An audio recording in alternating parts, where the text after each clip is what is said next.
Well, I'm just people watching the other. This week we're doing another form of self-portraits, and if you were here last year you might remember the Chandler Hornet that we did. We're going to do something similar where each square is going to be a different self-portrait, and we're going to put them together to make a big collaborative display that will say Chandler, and it's a hero sign like Superman. It's supposed to be Super Chandler.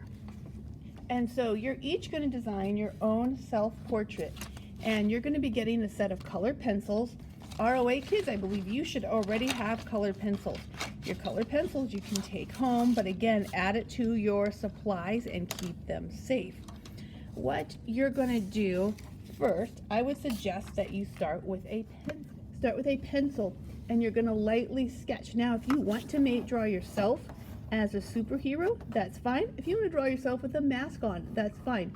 We're going to start by getting the shape of your head, and I want your head to fill most of the paper. This is not a full body. We might see your neck and your shirt. We want to see all the beautiful faces at Chandler.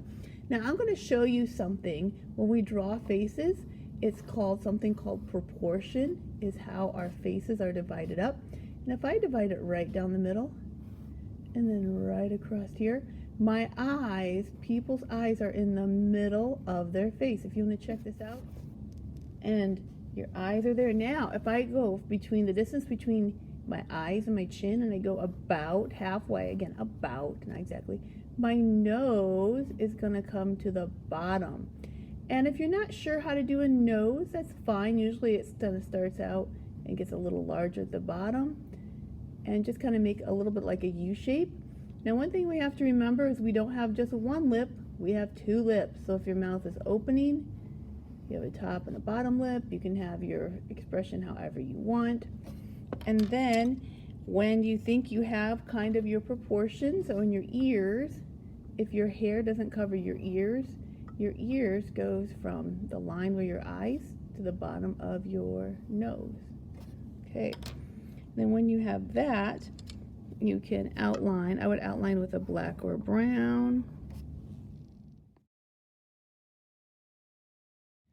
So I want you to notice, if you wanted, you can color in by putting your color pencil flat to color in large areas. If you also, you can get a skin tone by very lightly, very lightly. You can experiment on the back. This is a good way to do it. Very lightly experiment. When you are finished, if you want your name on it, this is if you want it back. If you want people to know who you are, put your name on the front. If you don't want people to know who you are, put your name on the back. This is where you're going to leave your artwork when you're finished. So when you're coming in the morning and you're walking towards the office, here's the art room and here's the bin for your art. For this week's assignment, if you didn't finish your small one in class, you're going to do that, and you're going to start doing the self-portrait. You don't have to finish this week. Next week we're going to talk about the background. This is going to be a 2-week project to do a self-portrait using just your color pencils and your crayons. Those of you that have a lighter skin tone, I know it's harder to find a skin tone crayon. I used brown, and I held it on the side and just very lightly colored it in, since none of us have skin tone the color of paper. So you do need to turn this in if you didn't finish today, but this one you're going to keep at home to add to and finish next week.